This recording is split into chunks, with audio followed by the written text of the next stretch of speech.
On parle d'assainissement à présent et Fata Sankadé, une transformatrice du manioc en divers produits finis, utilise en moyenne 10 et 15 bassines d'eau par jour pour son processus de transformation qui est principalement la fabrication de l'atiké. Son entreprise est située dans le quartier Taptenga et dispose de 2 points d'évacuation d'eau usée destinés à cet usage.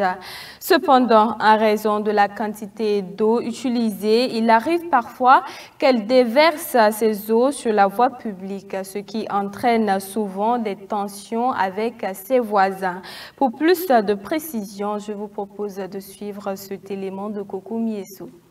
Fanta Sakandé, une spécialiste de la transformation du manioc en divers produits finis, utilise généralement entre 10 et 15 bassines d'eau par jour pour son processus de transformation, principalement pour fabriquer de l'atiké.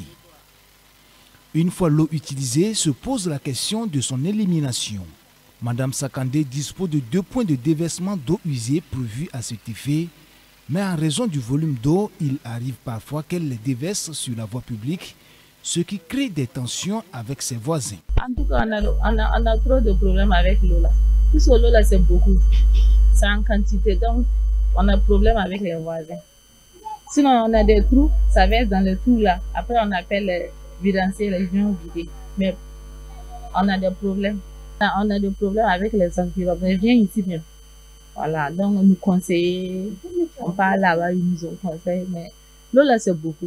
On n'a pas de moyens. Sinon, on veut faire des grands trous. Puisque c'est pas facile. Installé à Taptenga, un quartier périphérique de la ville de Ouagadougou, Fanta Sakandé et ses voisines sont toujours en conflit en raison des mauvaises odeurs dégagées par ces eaux. Le même problème survient avec Odette Drabo, restauratrice, qui, pour faute de points de déversement appropriés, jette ses eaux sur la voie publique. On n'a pas pu pour mettre, donc les voisins jettent tout ça au hasard. Donc c'est parce qu'on n'a pas de pu pour mettre. Voilà pourquoi on jette ça au hasard. On sait que c'est interdit, mais comme on n'a pas de puits pour mettre là, si on gagne des puits pour mettre seulement, on ne va pas jeter. Ces zones communément appelées non-loties font face à ce problème d'insalubrité. Et c'est donc sans surprise qu'on aperçoit à l'entrée de ce quartier une jonchée de tas d'ordures accueillantes.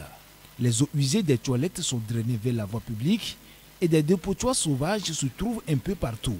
Même si la zone n'est pas encore lotie, les résidents ne devraient-ils pas prendre des initiatives pour améliorer leur cadre de vie?